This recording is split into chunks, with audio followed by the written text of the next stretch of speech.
Yo, this is Mike from 4 on 6 Music. In today's video, I'm going to talk about some punk records, and I'm going to talk about punk records that got me into the genre and held me there. Because for me, I actually didn't start listening to punk until I was in my 30s. It's not music that I was listening to in my youth. For a lot of people it is, along with metal, which again, with metal music, it was also a genre of music that I really got into my 30s. I was listening to some metal bands as well when I was younger, but I wasn't really into the genre. So both punk and metal were genres that I really got into in my 30s. And for this video, I'm going to talk about some of those punk records that, again, were my gateway into punk music and are records that I spin regularly. So I'm going to start with my gateway record into punk music. And this band, man, I enjoy so much watching their old performances. So much so that I really do not want to... I don't want to see them now because it's just going to, I think, ruin and taint my vision of their performances. And that is Fear with their debut album, The Record. So this album is just a fantastic album. It was not the first Fear record I listened to. The first one was More Beer, their second album, which I really love. But this one is the one that really got me into them and really got me into punk music and exploring different albums, different bands, and all of that.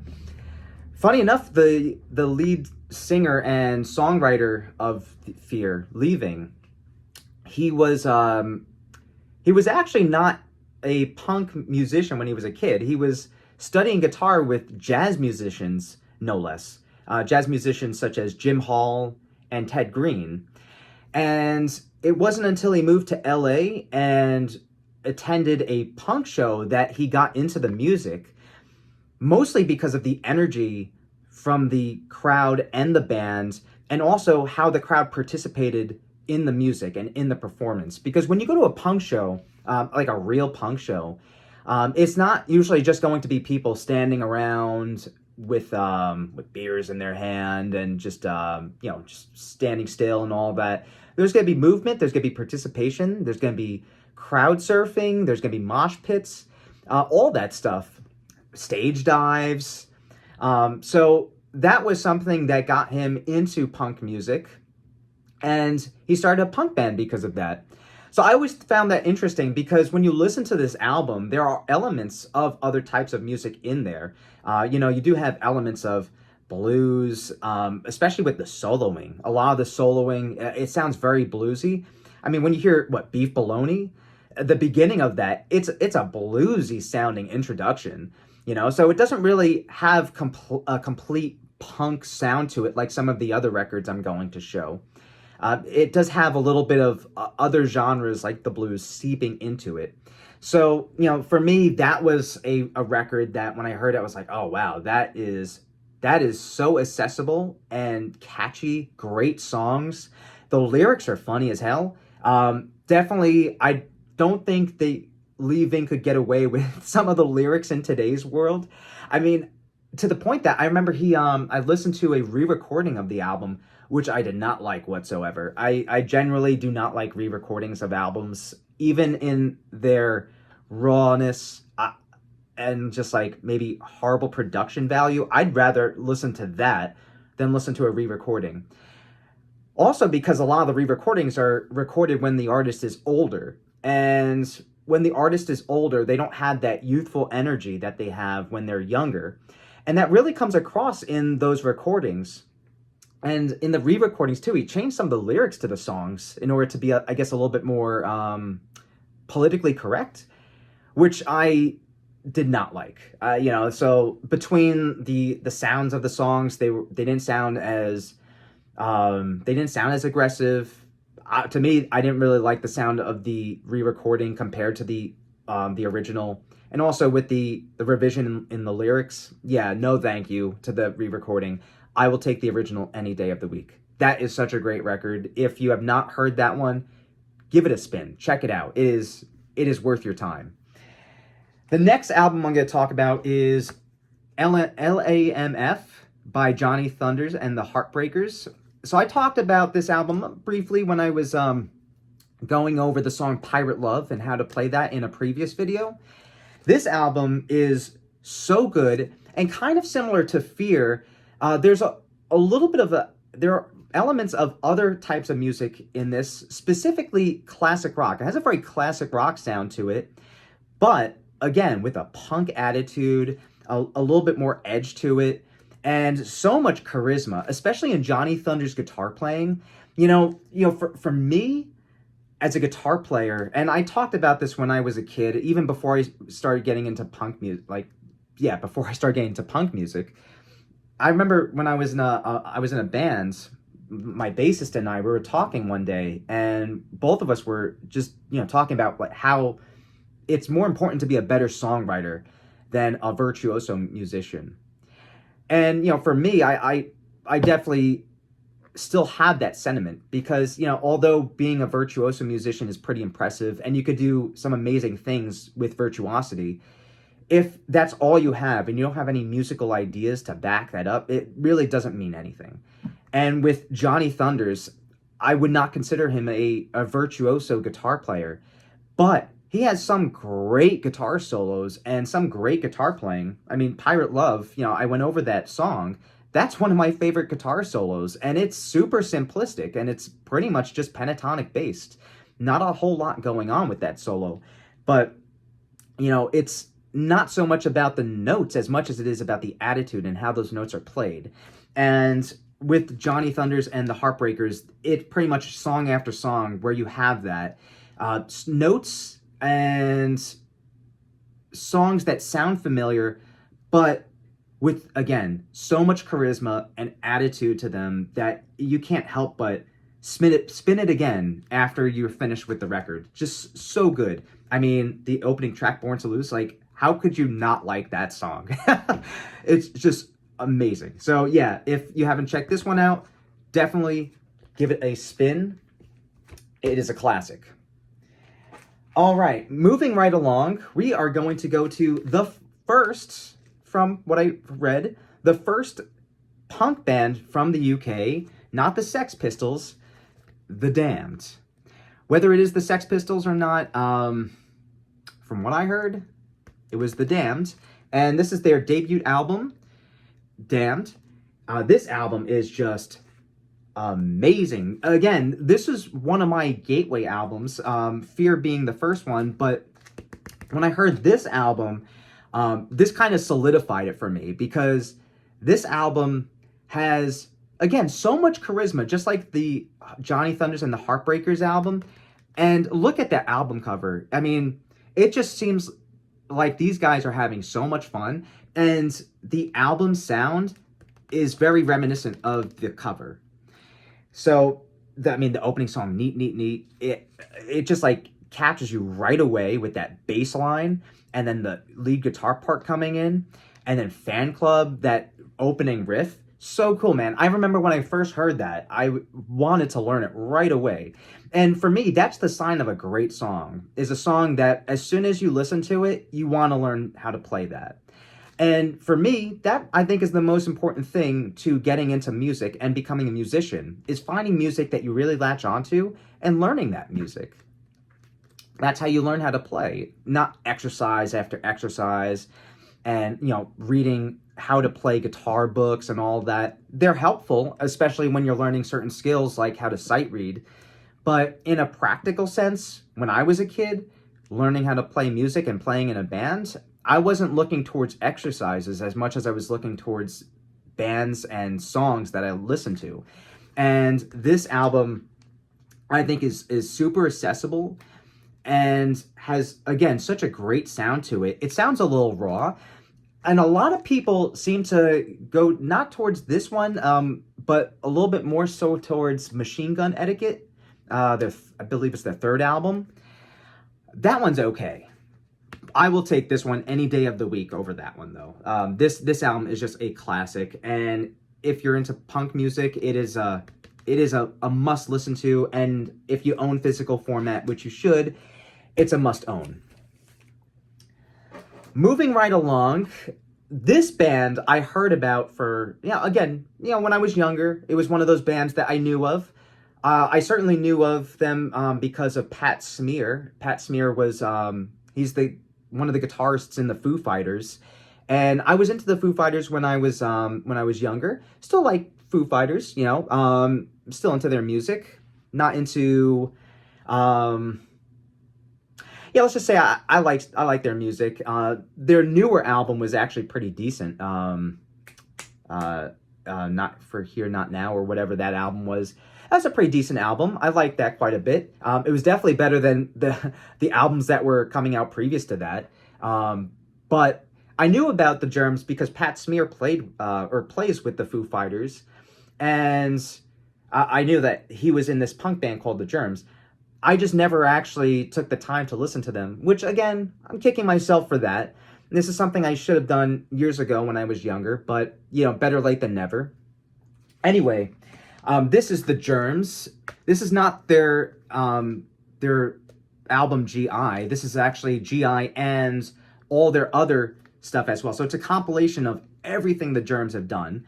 And specifically GI, that album is fantastic. A lot of people consider it to be one of the earliest, if not the first, punk hardcore records.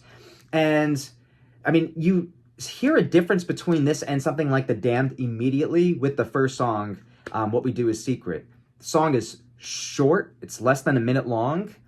It's fast, aggressive. The sound on it too. Oh man, when I heard that, I was like taken aback a little bit. It's just has so much energy. I mean, I get like goosebumps just thinking about it.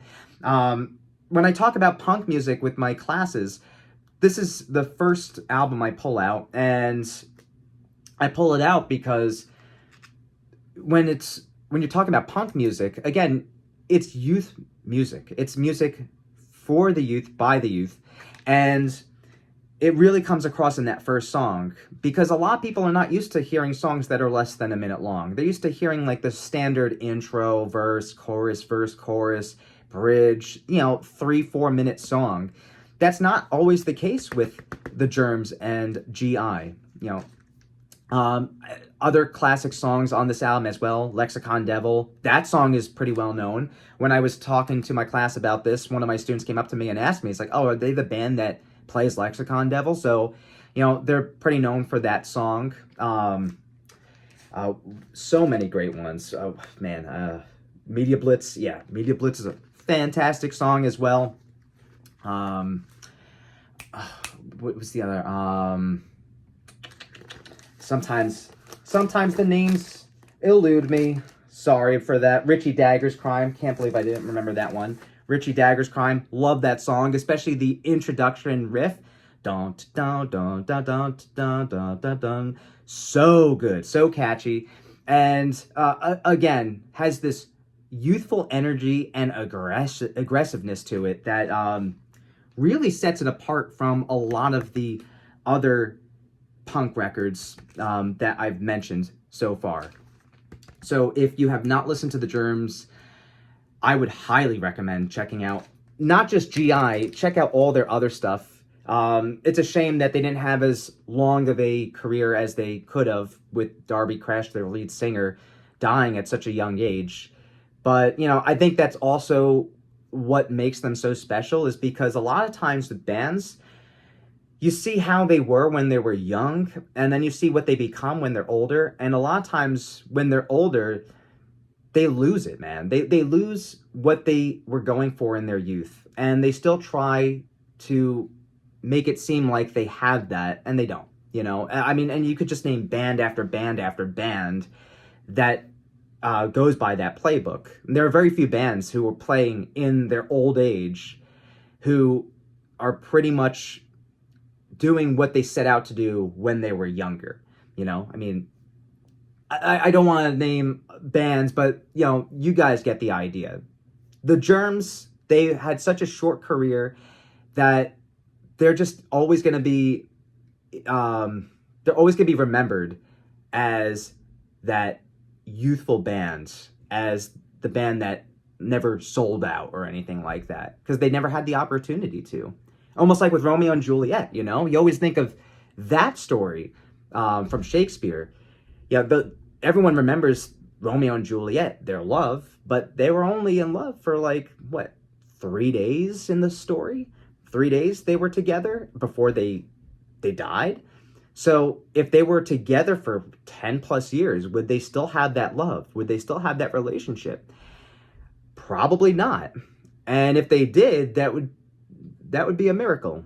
And that's kind of how I think about with music as well. Is that a lot of bands, they have an expiration date. And the Germs, they had a shorter expiration date than a lot of other bands. But I think that's also why they're immortalized within the punk genre and within music in general. Is just because they didn't live long enough to become their own enemies, right? Moving right along, I'm gonna get to a band. This is a band that I knew about when I was in high school because of a classmate of mine. He was a punk. He was in my science class, and he had a leather jacket with the studs and all that. And on the back, he had The Casualties written. So I knew about this name for many years, never listened to them. As I was getting to punk music and I was trying to find other bands to listen to, the name popped into my head, and I decided to check him out. And I listened to this album first, which is my favorite by them, and that is Underground Army. This album, just like the Germs, is aggressive.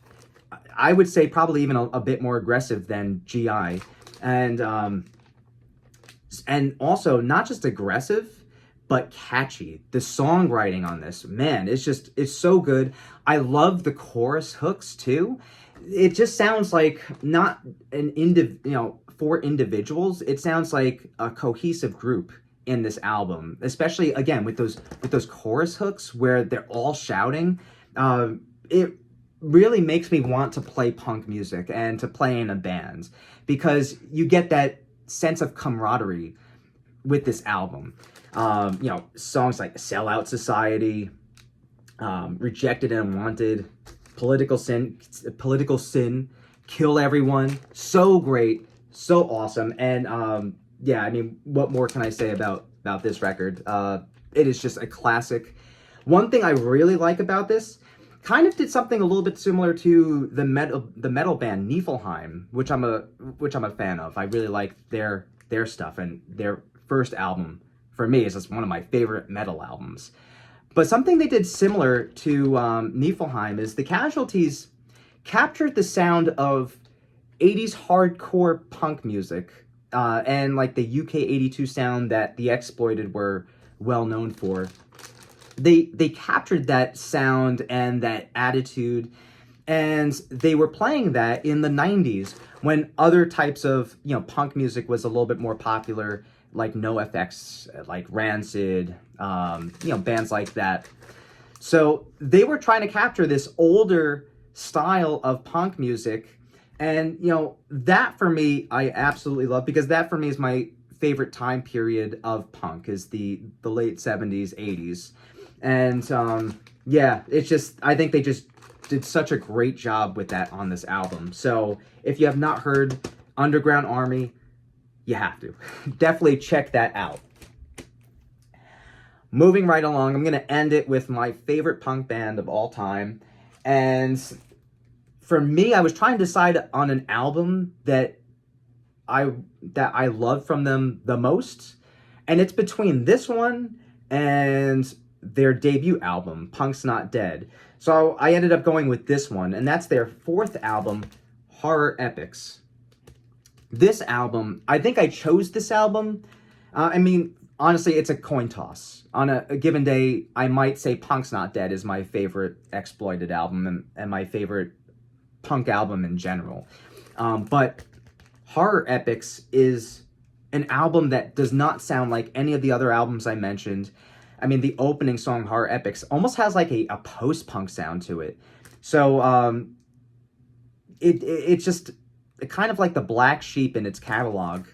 not only does the songwriting sound a little bit different, especially with that opening song, but the sound on this album is monstrous, especially those drums. For me, I'd say probably the drum sounds on this record is one of my favorite on any album. It just sounds so monstrous, so in your face, and then the guitar playing as well. I mean, it just cuts through that. It is such a great record, so much energy to it. Waddy sounds like a madman on this record. He sounds so pissed off and angry. I love it, man. Like this album for me is one that I regularly spin. Again, just like with the Casualties Underground Army, if I'm in the car and I don't really have anything that I want to listen to, or if I'm like, I don't really know what to choose as far as what album to listen to, I'm going to choose one of those two records. You know, those two are definitely go-to records for me.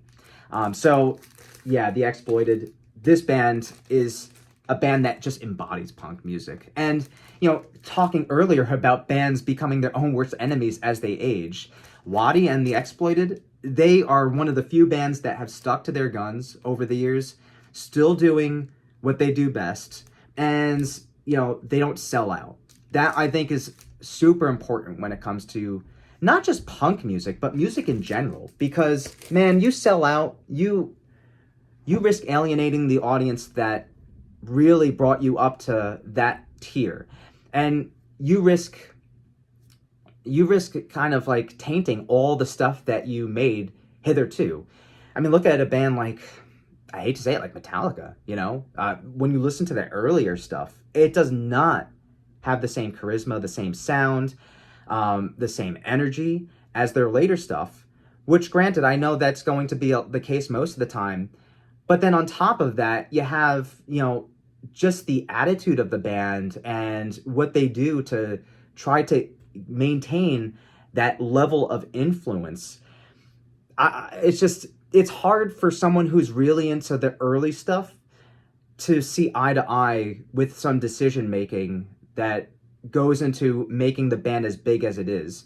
And for Waddy and The Exploited, he hasn't done that. They haven't done that. They pretty much have stuck to their guns and have maintained that punk ethos. So that's also something that really I think is something that I consider when it comes to thinking about a band that I really love, is a band that not only has albums and music that I like, but also what they've done in their career. Because I think that's super important. And, you know, for a lot of bands, when their careers are pretty long, it's very easy for them to sacrifice their morals and their values within music in order to gain an audience. And that's something I don't respect. That's something I don't like. And, you know, for me, as a music fan and as a musician, that's not something that that I can see eye to eye with. Now, if I was in that situation, would I make those same decisions or not? I mean, I want to say no, but it's hard to say unless you're in that situation. So, you know, I can't 100% say I wouldn't do or make those decisions. I'd like to think I wouldn't. I mean, I'm certainly, with this channel, I'm not going to be making a lot of those flashy videos that you see a lot of the times on YouTube, because, you know, that for me is not me. I don't like that. I like more of the long form videos. And if that means that I'm going to have less of an audience because of that, I'm totally fine with that. I'd rather have 100 people watching my videos that are really into what I'm doing rather than 1,000 who can really care less. That for me doesn't mean anything. It's just a statistic at that point. So anyway, The Exploited, if you haven't heard them, check them out. I would start, even though I said Horror Epics is my favorite record from them, I would actually start out with their first one, Punk's Not Dead, and then just go from there, man.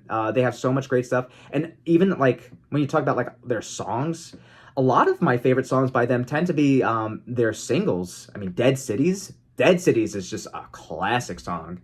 And that's on any album. That's on a 7-inch. So definitely check out their catalog, whole catalog. It will not disappoint. Anyway, I hope that you guys enjoyed this video. I always love talking about music and about bands that I love and records that I love. So, these videos are always a pleasure for me. But if you haven't checked out any of those albums or bands, or if you're unfamiliar with punk music, check those out. I can promise you'll find something that you'll like within all of that. And if not, then maybe punk's not for you. Don't know what to say about that. Anyway, I'll see you guys in the next video. Have a good one. Rock and roll.